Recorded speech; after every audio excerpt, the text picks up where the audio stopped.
অনেক উপজাতিদের ভিতরেই আসলে তাদের সম্প্রদায়ের কারো মৃত্যু হলে সে হ্যাঁ। মৃত মানুষকে তারা বিশেষভাবে তার ব্রেইনটা তারা খেয়ে থাকেন। তারা মনে করেন যে এভাবে করে তারা ওই মানুষটির যে গুণাগুণ ছিল বা ওই মানুষটির ভিতরে যে জিনিসগুলো ছিল সেটি তারা ধারণ করতে পারবেন। ফ্যামিলি হিস্টোরি যাদের থাকে তাদের হুম। সম্ভাবনা অনেক হাই। প্রায় 50% ক্ষেত্রেই আমরা দেখি তাদের হচ্ছে এবং তাদের 40-50 বছর বয়সেই তাদের একটু স্টাডি করলে আমরা বুঝতে পারি এদের হবে কিনা। এক ধরনের প্রায়ন আমাদের ব্রেইনে ফোল্ডেড প্রোটিন থাকে। সেই প্রোটিনটা যখন বেড়ে যায় ব্রেইনে তখন এই ডিজিজটা হয়। এটা খুব দ্রুত গতিতে বেড়ে যায়। সাধারণত তাদের শেকিনেস হয়, তারপরে ভুলে যায়, কনফিউশন হয়। এরা খুব তাড়াতাড়ি মারাও যায় ৬ মাসের মধ্যে। রেড মিট খাওয়া চলবে না। ভেজিটেরিয়ান ডায়েট হলে ভালো হয়। ফিশ খাওয়া চলবে, এগ ভালো। এগুলো আমরা বলি। তারপরে বলি যে অ্যালকোহল এড়িয়ে চলতে হবে সম্পূর্ণভাবে। কারণ অ্যালকোহল অনেক সময় alcohol related dementia is quite common এই আমেরিকাতে। আগে থেকেই ডিমেনশিয়া হবে কিনা এটা সকলের ক্ষেত্রেই যে হয় তা কিন্তু নয়। আমি অনেক মানুষ দেখেছি যে যারা অনেক বয়স্ক প্রাপ্তবয়স্ক হয়ে মৃত্যুবরণ করেছেন। হয়তোবা 95, 96, 97 এই ধরনের বয়স হয়ে গিয়েছে। কিন্তু তারপরেও কিন্তু তিনি মোটামুটি স্বাভাবিকভাবে বেসিক ইনফরমেশন সবকিছু মনে রাখতে পারছেন। হয়তোবা অনেক লং পাস্ট মেমোরি তার মনে নেই। হয়তোবা তিনি কোনো স্কিল বা কোনো একাডেমিক রিলেটেড অনেক ইনফরমেশন ভুলে যেতে পারে। কিন্তু যে বেসিক ইনফরমেশন গুলো স্বাভাবিক যে মেমোরি গুলো সেগুলো ইনট্যাক্ট আছে। তো সকলের ক্ষেত্রে যে ডিমেনশিয়া হয় সেটি কিন্তু ঠিক নয়। তো কোন মানুষের ক্ষেত্রে আসলে ডিমেনশিয়া হওয়ার প্রবণতা বেশি সেটি কি আমরা আগে থেকেই কোনোভাবে বুঝতে পারি? খুব ভালো প্রশ্ন। হ্যাঁ, আমরা বুঝতে পারি। আ এই এক এ ব্যাপারে কথা বলতে হলে আমাদের জানতে হবে যে আ ডিমেনশিয়া তো একটা জেনেরিক টার্ম।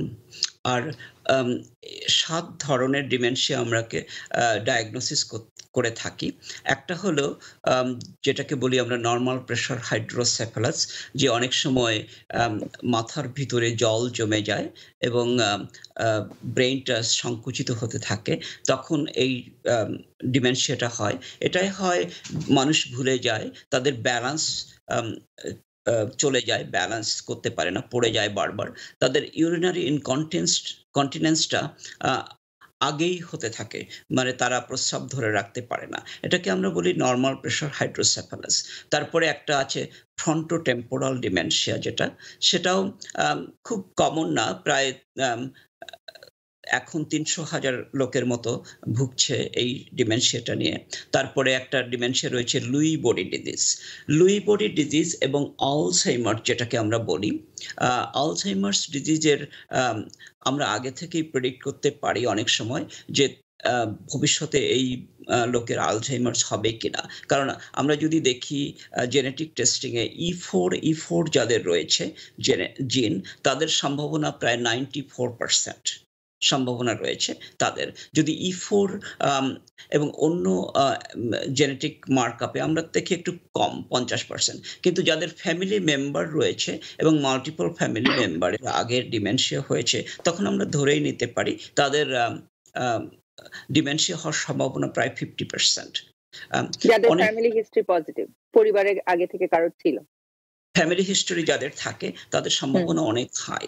প্রায় ৫০% ক্ষেত্রেই আমরা দেখি তাদের হচ্ছে এবং তাদের আম ৪০-৫০ বছর বয়সেই তাদের একটু স্টাডি করলে আমরা বুঝতে পারি এদের হবে কিনা। কারণ তাদের কিছু আ সিম্পটম আগেই হতে শুরু করে।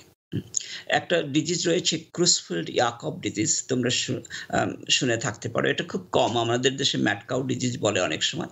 আম এটা সাধারণত আ এক ধরনের প্রায়ন আমাদের ব্রেইনে ফোল্ডেড প্রোটিন থাকে। সেই প্রোটিনটা যখন বেড়ে যায় ব্রেইনে তখন এই ডিজিজটা হয়। এটা খুব দ্রুত গতিতে বেড়ে যায়। সাধারণত তাদের শেকিনেস হয়, তারপরে ভুলে যায়, কনফিউশন হয়। এরা খুব তাড়াতাড়ি মারাও যায় ৬ মাসের মধ্যে। এই এটা রোগটা অনেক অনেক সময় যেটা একবার বলা হয়ে হ্যাঁ, থাকে যে গরুর ব্রেইন যে অনেক হ্যাঁ। জায়গায় খাওয়া হয়, তখন সেখানে এই জীবাণুটি থাকতে পারে। হ্যাঁ, এটা বিশেষ করে ছড়িয়ে পড়েছিল ইংল্যান্ডে একবার। আম ইংল্যান্ডে এটা অনেকটা প্যান্ডেমিক হয়ে গেছিল। কারণ তারা আ আম এটা ছড়িয়েছিল বোভাইন থেকে, গরু থেকে। ইংল্যান্ডে হয়েছিল। আর অনেকটা অনেকগুলো আইল্যান্ডে যারা অনেক আগে মানুষের আম উম মাথা নিয়ে খেলতো বা খেত, আ তাদের অনেক সময় হতো। এইজন্য তাদের স্টাডি করে ১ম এ এই ডিজিজটা ডায়াগনোসিস করা হয়েছে। এখনো মনে আ হয় অনেক উপজাতিদের ভিতরেই আসলে তাদের সম্প্রদায়ের কারো মৃত্যু হলে সেই হ্যাঁ, মৃত মানুষকে তারা বিশেষভাবে তার ব্রেইনটা তারা খেয়ে থাকেন। তারা মনে করেন যে এভাবে করে তারা ওই মানুষটির যে গুণাগুণ ছিল বা ওই মানুষটির ভিতরে যে জিনিসগুলো ছিল সেটি তারা ধারণ করতে পারবেন। হ্যাঁ, হ্যাঁ। এইজন্য এইটা একটা আম আম ডিজিজ। আ এই ধরনের বিভিন্ন ধরনের আরেকটা আছে, আমরা বলি ভাস্কুলার ডিমেনশিয়া অথবা ভাস্কুলার ডিমেনশিয়া হলো যাদের হাই ব্লাড প্রেশার আছে, হার্ট ডিজিজ আছে, কোলেস্টেরল হাই আছে, ডায়াবেটিস আছে বা অন্য কিছু। তাদের অনেক সময় মাইক্রো স্ট্রোক হয়। স্ট্রোক হলে তো অনেক সময় এক পা অবশ হয়ে যায় বা অন্য পা উইক হয়ে যায় বা আম কথা বলতে অসুবিধা হয়। সুতরাং এই অনেকের যাদের এগুলো হয়নি, কিন্তু ছোট, ছোট স্ট্রোক হচ্ছে, মাইক্রোভাস্কুলার ডিজিজ হচ্ছে, তাদের অনেক সময় আমরা বলি ভাস্কুলার ডিমেনশিয়া। যাদের স্ট্রোক হচ্ছে, বড় স্ট্রোক হয়েছে, এক সাইড উইক হয়ে আছে, তাদেরও যদি আবার স্ট্রোক হয় এবং তারা ভুলে যায়, তখন আমরা এটাকে ভাস্কুলার ডিমেনশিয়া বলে থাকি। আ সুতরাং এই ডায়াগনোসিস করার পরে কার কোন ধরনের তখন আমরা বলতে পারি যে ভবিষ্যতে আম এই ফ্যামিলি মেম্বারের আম ডিমেনশিয়া হবে কিনা। আমরা জিজ্ঞাসা করি সাধারণত ফ্যামিলি হিস্টোরি। ফ্যামিলি হিস্টোরি জানার পরেই আমরা বলতে পারি তাদের সম্ভাবনাটা কতটা। আর এখন তো জেনেটিক টেস্টিং আছে। আমরা আরেকটা টেস্ট করি, পেট স্ক্যান। পেট স্ক্যান করলে আমরা অনেক সময় দেখতে পারি যে মেটাবলিজমটা কোন অবস্থায় রয়েছে। যদি দেখি যে মেটাবলিজমটা আ কমে যাচ্ছে, তখন আমরা বল বুঝতে পারি যে হতে পারে তার আমরা 100% সিওর হতে পারি না। কিন্তু তবুও আমরা বলতে পারি অনেকটা। এখন আমাদের আম আরেকটা টেস্ট আমরা করি, স্পাইনাল ট্যাপ। তখন ওখানে অ্যামিলয়েড প্রোটিন কতটা রয়েছে তা আমরা মেজার করি। ওইটা মেজার করার পরে পার্সেন্টেজ ওয়াইজ আমরা বলতে পারি যে তাদের ডিমেনশিয়া হওয়ার সম্ভাবনা আছে কিনা। আরেকটা ডিজিজ আছে যেটা আমাদের দেশে খুব কম, রেয়ার, কিন্তু এই দেশে বেশ প্রায় ৪০০,০০০ লোকের আছে। সেটা হলো হান্টিংটন ডিজিজ। হান্টিংটন জিনিস ইজ কমপ্লিটলি জেনেটিক ডিজিজ। এটা আমরা জিন স্টাডি করেই বলতে পারি সম্ভাবনাটা কতটা রয়েছে। আম আ প্রায় 50% ফ্যামিলি মেম্বারের এই রোগটা হবে যদি বাবা বা মায়ের এই রোগ থাকে। সেটাকে বলে হান্টিংটন ডিজিজ। এখানে সাধারণত মানুষের পার্সোনালিটি প্রবলেম হয় ১ম এ। তারপরে আস্তে, আস্তে হাত-পা আ নড়তে থাকে বা শেকিং করতে থাকে। তারপরে ব্যালেন্স নষ্ট হয়ে যায়। তারপর ভুলে যায়। এটা সাধারণত ৩০ থেকে ৫০ বছর বা ৫০ এর একটু উপরে যাদের বয়স তাদের আম স হয়। আমরা অনেক সময় দেখি ১৫ বছরেরও আছে আর্লি অনসেট হান্টিংটন ডিজিজ।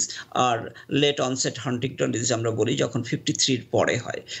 এটা বেশ কমন, এখানে আমার বেশ কয়েকটা পেশেন্ট রয়েছে। আ এইভাবে আমরা আরকি প্রেডিক্ট করতে পারি। ধন্যবাদ।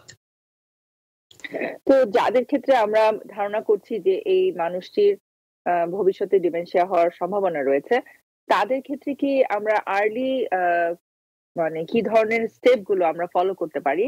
যাতে তার ডিমেনশিয়া আসলে আমার মনে হয় যে এখন পর্যন্ত আমরা সম্পূর্ণ প্রতিরোধ করার কোনো গ্যারান্টি আমরা দিতে পারি না। কিন্তু আমরা চেষ্টা করতে পারি যাতে এট লিস্ট অনসেট দেরিতে হয়। ডিমেনশিয়া তার হওয়ার সম্ভাবনা থাকলেও সেটি আরো দেরিতে শুরু হয়। বা হলেও সেটার প্রবণতা যদি বেশি না হয়। তো সেক্ষেত্রে আমরা তাদের জন্য কি একই ধরনের সাপ্লিমেন্ট বা ওষুধ সাজেস্ট করে থাকি নাকি আরো আদার কোনো অ্যাডভাইস আছে? আম এদের জন্য আমরা সাধারণত লাইফস্টাইল মডিফিকেশন যেটা, আমরা সেটাকে রিকমেন্ড করি। ধরো কারোর ফ্যামিলি হিস্টোরি আছে ভাস্কুলার ডিমেনশিয়া, তাকে যদি দেখি যে তার সিগারেট খাচ্ছে, তখন আমরা বলি সিগারেট খাওয়া ঠিক নয়। তাদের লাইফস্টাইল মডিফিকেশন বলতে আমরা সাধারণত ডায়েট, আমাদের তো কম্প্রিহেন্সিভ ডিমেনশিয়া ক্লিনিক। আমরা অনেক সময় ডায়েট রিকমেন্ড করি। আমরা সাধারণত যেগুলো রেগুলার ডায়েট আমরা বলি যে রেড মিট খাওয়া চলবে না, ভেজিটেরিয়ান ডায়েট হলে ভালো হয়, ফিশ খাওয়া চলবে, এগ ভালো, এগুলো আমরা বলি। তারপরে বলি যে অ্যালকোহল এড়িয়ে চলতে হবে সম্পূর্ণভাবে, কারণ অ্যালকোহল অনেক সময় alcohol related dementia is quite common এই আমেরিকাতে। সুতরাং অ্যালকোহলটা সম্পূর্ণভাবে এড়িয়ে চলতে হবে, সিগারেট খাওয়া যাবে না, যেমন বললাম এক্সারসাইজ করতে হবে। এক্সারসাইজ করলে মনটাও যেমন ভালো থাকে, তেমনি শরীরটাও ভালো থাকে এবং রোগ প্রতিরোধ ক্ষমতা বেড়ে যায়। ঘুমোতে হবে রেগুলারলি, কারণ আমাদের এদেশে বেশিরভাগ লোকই ঠিকমতো ঘুমোয় না, কারণ সময় পায় না। বিশেষ করে আমাদের কন্টিনেন্ট থেকে যারা আসছে তারা ভালো করে ঘুমোয় না। আমেরিকানরা খুব সকাল সকাল বেডে চলে যায় 9টার মধ্যে, 9টা-10টার মধ্যে, কিন্তু বাঙালিদের আমি দেখেছি 12টার মধ্যে বেডে যায় না, 12টার পর্যন্ত অপেক্ষা করে থাকে। এই জন্য আমরা রিকমেন্ড করি তাদের আগে বেডে যাওয়ায়। যদি তারা জানে যে তাদের স্নোরিং রয়েছে বা ব্রিদিং করতে অসুবিধা হয়, রাতে বারবার জেগে ওঠে, তখন আমরা তাদের রিকমেন্ড করি স্লিপ স্টাডি করার জন্য। কারণ আমরা দেখি যাদের স্লিপ অ্যাপনিয়া নামক একটা ডিজিজ আছে, এইগুলো রয়েছে, তাদেরও অনেক সময় ভুলে যায়, কনসেন্ট্রেশন করতে অসুবিধা হয়, মাথার ভিতরে হ্যাভিনেস ফিল করে, এই ধরনের হতে পারে। এই জন্য আমরা তাদের স্লিপ স্টাডি করে সিপ্যাপ মেশিন নামে একটা মেশিন আছে, ওইটা প্রেসক্রাইব করি। এই ধরনের বিভিন্নভাবে আমরা বলি। পরে যেটা আসে মেডিকেশন, যাদের ফ্যামিলি হিস্টোরি রয়েছে তাদের এখন আমরা এখনো তো আমাদের তেমন কোনো ওষুধ নেই, তবে আমরা vitamin B complex every other day, B12 injection monthly, তারপরে আমরা অনেক সময় ন্যাড জাতীয় মেডিসিন রিকমেন্ড করি, এক্সারসাইজ রিকমেন্ড করি, এই ধরনের বিভিন্ন কিছু রিকমেন্ড করে থাকি। কিন্তু আমাদের এখনো আলঝেইমার্স প্রিভেনশনের জন্য তেমন কোনো ওষুধ নেই। তবে একটা ওষুধ রিসেন্টলি এসেছে লেকাম নাম করে, ওই ওষুধটা আমরা এখন প্রেসক্রাইব করা শুরু করেছি। সেটা সাধারণত আমাদের ডায়াগনোসিস করতে হয় আগেই যে তার আলঝেইমার্স হওয়ার সম্ভাবনা প্রায় 90% বা তারও বেশি এবং আলঝেইমার সিমটম রয়েছে, তখন আমরা ওই ওষুধটা প্রেসক্রাইব করতে পারি। ওটা ইনফিউশন, মান্থলি ইনফিউশন নেওয়া হয়। তখন আমরা এটা বেশ কাজ দিচ্ছে এখন। এটা প্রেসক্রাইব করার জন্য আমাদের স্পাইনাল ট্যাপ করতে হয় অথবা পেট স্ক্যান করতে হয় এবং কনফার্ম করতে হয় যে তাদের সম্ভাবনাটা বেশ হাই, তখন কেবলমাত্র আমরা প্রেসক্রাইব করতে পারি, কারণ এর দাম অনেক বেশি, ওষুধটার দাম অনেক বেশি। এইভাবে আমরা এইগুলোই রিকমেন্ড করি। তেমন হাইপারবারিক অক্সিজেন আমরা সাধারণত এখনো রিকমেন্ড করি না, কিন্তু যে হাইপারবারিক অক্সিজেন যদি দেখি যে হার্মলেস, মানে খুব হাই কনসেন্ট্রেশন না, তখন আমরা অনেক সময় বলে থাকি। ইট ডিপেন্ডস করে পেশেন্ট টু পেশেন্ট, কারণ এগুলো তো বেশ এক্সপেন্সিভ এবং ইন্স্যুরেন্স উইল নট কাভার ইট। এই জন্য আমরা আর কি হোল্ড অন করি, কিন্তু যখন দেখি যে খুবই সম্ভাবনা রয়েছে এবং পেশেন্টটা খুবই চেষ্টা করছে ভালো হতে, তখন আমরা এই ধরনের কিছু রিকমেন্ড করে থাকি। ধন্যবাদ। Because people sneeze.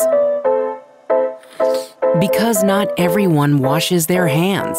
Because kids touch a lot of things. Set a date to get your COVID shot and RSV if eligible. Because if you're wondering, should I get my COVID shot? Think about other people. Learn more at nj.gov/health/vaccines. New York থেকে সম্প্রচারিত TBN 24 television বিশ্বজুড়ে বাঙালির কণ্ঠস্বর।